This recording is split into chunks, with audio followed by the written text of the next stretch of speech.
What is up, guys? Welcome back to the channel. It is Nick from the Werkd Method, and today we're going to be talking all about abs, and in particular what I call triple threat abs. Everybody wants killer good looking abs, and most of that comes down to your body fat level. So everybody's got abs underneath this body fat. The key is to showing it off, and that's not what I'm going to be talking about today. Today I'm talking about the actual strength and functionality of those abs that's going to allow you to perform athletics as you age, bend over, pick up something without blowing out your back and your core, and just maintaining an overall healthy spine and building up those muscles so that when you do lose that body fat, they'll look even better. And I like to do that in 3 ways, and that is the triple threat of this ab circuit. Now, the reason why it's called triple threat is because there are 3 planes of motion that you can work in. You can work in the sagittal plane, which is this plane in front of us, so like walking is in the sagittal plane. You can work in the frontal plane, which is this plane to the side of us, which is kind of like a lateral stride, like so. And then you can work in the transverse plane, which is this rotational plane. It is important to work in these 3 planes with any type of exercise you should do, and your programming should include some type of movements in all 3 of those planes. But in particular, I find it useful for abs because we're always working in these different planes with abs, not so much with your hips if you're not a very athletic person, or your shoulders. If you're kind of a desk worker, you probably don't do a ton of these things at a high velocity, but core, we tend to do that. We're bending over to pick up something.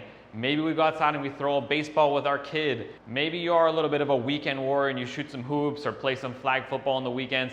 And we want to be able to do that as we age without hurting ourselves. And the key to that, I believe, and the key to keeping low back problems and back issues out of your life, which hinder a lot of people, especially as they age, is a strong core. So there's 3 movements I'm going to take you through today. These aren't the end all be all for these movements in these planes. There's 3 of my favorites. You can kind of be creative and come up with your own in these different planes.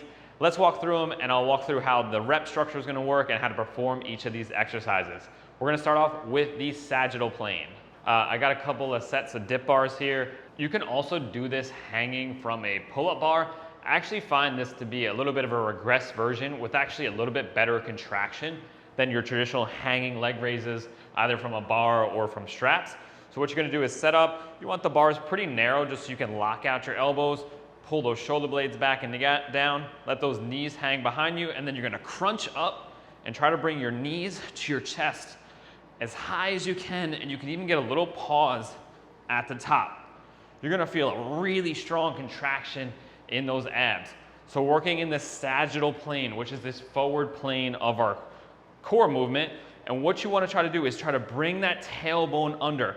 The rounding of the spine is what contracts those abs. So we're trying to do that from kind of the butt up. So from the side, it looks like this. I'm gonna go here, lock out nice and tall, those legs go back, and then I'm kind of bringing those knees up and trying to round my spine and tuck my tailbone underneath my butt. That's gonna give me a really strong contraction, and we're gonna work those abs from the bottom to the top in that sagittal plane. Next up, we're working in the transverse plane, and you're gonna need just a light band, and you can build up as you go, but there's lots of ways to manipulate it within the set without needing a heavier band, and I'll kind of demonstrate that here. So you're gonna tie it off and just tuck it through to create a loop around some type of post, pole, anything you have available. You could probably tie it off to a door handle if you needed to. I got something just to protect my knees. I'm gonna put my right hand through and interlock my left hand over top of it with my arms entirely straight. The farther I am from this post, the harder the exercise is. So right now, I'm pretty close. There's a lot of, not a lot of tension there. And then I'm gonna think about contracting my abs, and we're gonna work in the transverse plane. So we're gonna do Palloff press, which is press those arms out, rotate nice and slow back. I like to do this on the knees because it takes some of the hips out of it. If I were to do this standing up per se, you can't see my head here, but you would see I get to rotate at my hips and kind of use my glutes. By coming down onto your knees, we kind of isolate the core a little bit more, and you can really feel a strong contraction. In this one, you're gonna feel it more in the obliques because those are the muscles that are gonna rotate your core. You'll feel it a little bit in the low back, which is also part of your core. Now, like I said, you can make it a little harder. Just slide your knee pad a little farther away. Now my tension starts a little further back here, and I get a little bit greater range of motion, And the advantages of using a band over a cable are that there's some variable, well, it's advantages and disadvantages depending on how you look at it, but we got some variable resistance here. So this actually gets harder as we get farther away, and then it wants to pull us back with more tension as we're over here, but you have less tension here. So kind of a little bit of a downside with an upside here. If you have some cables, you can do this with a cable machine as well. So arms are locked out, slight bend in the elbows if that feels comfortable, and all you're thinking about doing is having your abs rotate you. And do this nice and controlled and slow. We don't want to rip this at the moment. As you get stronger and you're going for a little bit more power movement, you can go with maybe a little bit lighter band, and you can really throw some kind of power reps in there if you're an athlete. Great for baseball, golf, anything where there's a lot of rotation involved, like those sports have. Also, I forgot to mention in the last one, but aim for around 15 to 20 reps on all these movements. I tend to go for a little higher rep, especially with the first one, because there is no way to add weight unless you're going to add ankle weights or something like that. So you kind of have to increase the reps to make the intensity a little bit harder over time. So start off with 2 to 3 sets of 15 to 20 reps on both of these. And the final exercise in this triple threat ab circuit is some side oblique crunches or side bends on a back extension machine. So most gyms have these. I'm going to show you an alternative after this if you are in a home gym or you're doing all these exercises at home and you don't have one of these.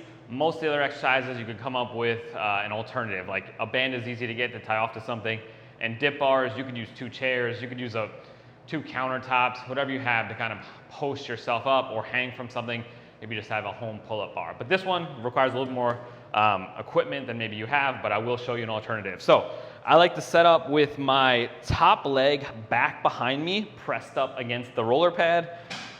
My side of my hip is in between these 2 pads, and I like to put my left hand behind my head, and I'm going nice and slow down, trying to create optimal stretch here in both the oblique muscles, but also your QL muscle, which is a muscle that runs deep in your back here. It's really common that people get injuries there. A lot of people feel a lot of back pain kind of in this upper buttocks area, sometimes attributed to that QL muscle being weak or some type of pulling in there because it's weak. So this is a great exercise to build up that muscle and hopefully prevent injury. So nice and slow, you really want to feel the whole rib cage open up. If you want to add intensity to this, you can hold a dumbbell in the right hand. Go light though. It's pretty easy if you're not used to this movement to kind of overdo it, and you'll get really sore from it. Again, 12 to 15 reps on this one. This is probably the hardest of the 3, and especially if you're not used to doing movements like this, you'll find yourself getting pretty sore working with this. Go as low as you can on that stretch, and then really focus on the side of your core doing the work to get you back up. We don't want a lot of jerking here, so slow and then really controlled back up. You can crunch up as high as you like to get a nice contraction there. If you don't have this machine, like I said, you could always take a dumbbell, stand up nice and tall, get that same stretch, letting that dumbbell slide down your side, opening up the side of the obliques here, and then crunching back over. It's not quite the same movement, but working in that frontal plane, so we're working the same plane of motion, similar muscles, not as effective as this, but if you don't have the equipment, this is your next best bet. Again, you can modify the weight on this one. It's pretty easy if you're strong or weak in that movement to modify however you see fit. That sums up this triple threat ab circuit. This is an awesome circuit if you're looking to build athleticism, strength, and protect your back in the long run. Implementing any of these 3 varieties of exercises within your training can only be beneficial, and I think if you do this long enough, you will build a super solid core and hopefully prevent yourself from further back injuries or injuries in the first place, which plague a lot of Americans. The last thing you want to do is blow out your back picking up a pen off the floor. Hope you guys enjoyed the video. If you'd like more like this, please subscribe to the channel, give it a thumbs up. It helps out a lot. I'll see you guys in the next one. Thank you.